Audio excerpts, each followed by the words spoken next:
Brand new calls for liberals to maybe ease up on all the nasty talk, like painting Trump and Republicans as Nazis and fascists 24/7. After the shooting, protesters were holding signs saying death to tyrants. And that kind of extreme rhetoric from the left isn't hard to find these days. Listen to some just from the past week alone, with one literally minutes before the shooting took place. Correspondents Association was trying to sort of mend some fences with a guy who wants us dead, figuratively. Well, so beautiful. Mrs. Trump, you have a glow like an expectant widow. We are in an era of maximum warfare. Brian Thompson, as the United Healthcare CEO, was engaging in a tremendous amount of social murder.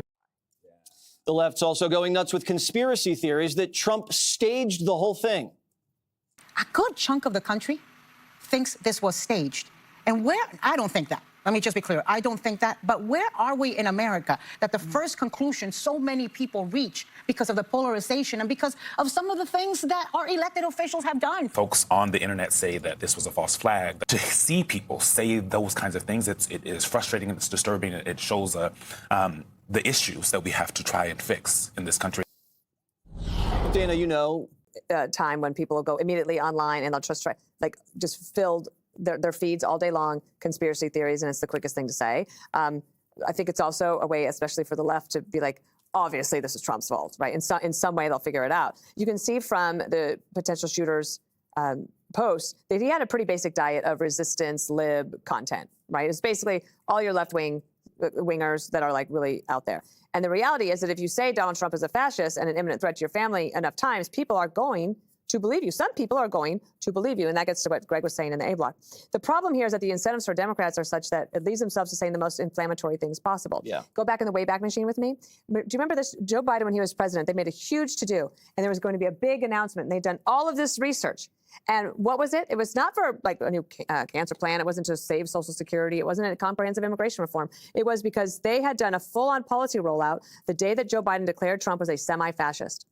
And they had a whole plan. They basically gave a big speech. And this was the movement. This is the beginning.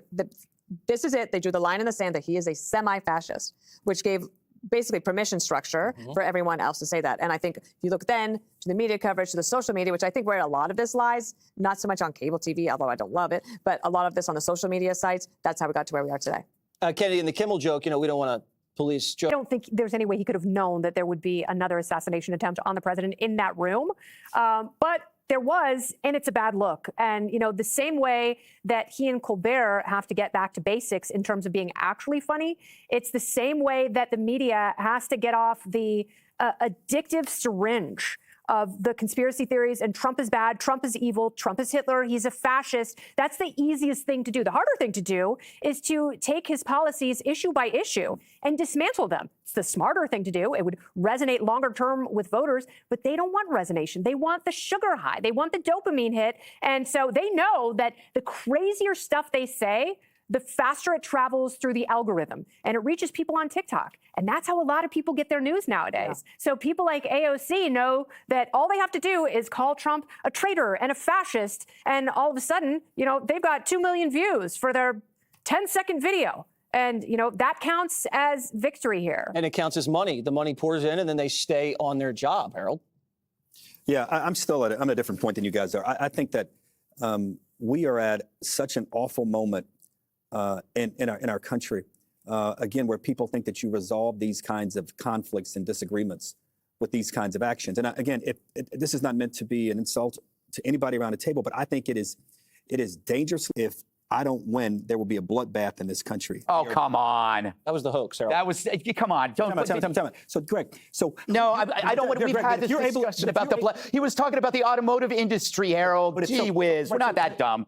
But Greg, the other people may not digest it like you're digesting. My only point to you is, if we believe that this is a one-sided thing. It is a one-sided thing. Okay, so let me ask you this, Greg. Since the beginning of this year, we've had 100 mass shootings in our country. Yes, define what those are, please. Tell me where they are, where they came from. Do that, Harold, and then I'll listen. But right now, you're using a stat.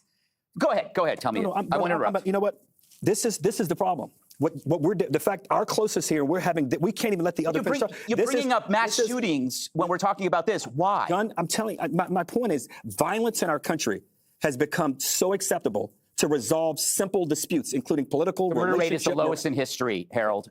We had 100 mass shootings, meaning four more Yes, people. that's why I think you've got to look at your stat. Yeah, If we have the lowest Yeah, if murders in history, what is your mass shooting about? Is it about gang violence? Is it about legal handguns in urban centers? Four more people being shot, shot, injured, or killed, not including the shooter. That's what I define as a mass shooting. So since January 1st of this year, we've had 101. Right. Where are they? How are they causing? They've been all across. I bet they're all gang related. They're not. None of these are gang related.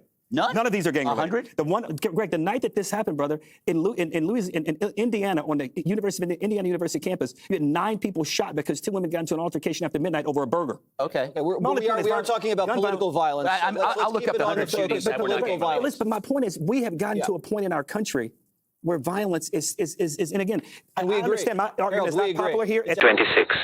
Top national stories. WHCA shooting suspect in court. Cole Thomas Allen, the 31-year-old suspect in the White House Correspondents' Dinner shooting, made his first court appearance Monday. He is facing federal charges, including attempted assassination. Trump demands Kimmel be fired. President Donald Trump and the First Lady have called for ABC to immediately fire Jimmy Kimmel. The demand follows a joke Kimmel made about Melania Trump, which the president linked to the recent security incident at the Correspondents' Dinner. King Charles III state visit. Security remains high in Washington, D.C., as King Charles III and Queen Camilla visit the White House. Multiple park areas, including the Ellipse and Lafayette Park, are closed to the public today for the event. International and conflict updates. Strait of Hormuz standoff.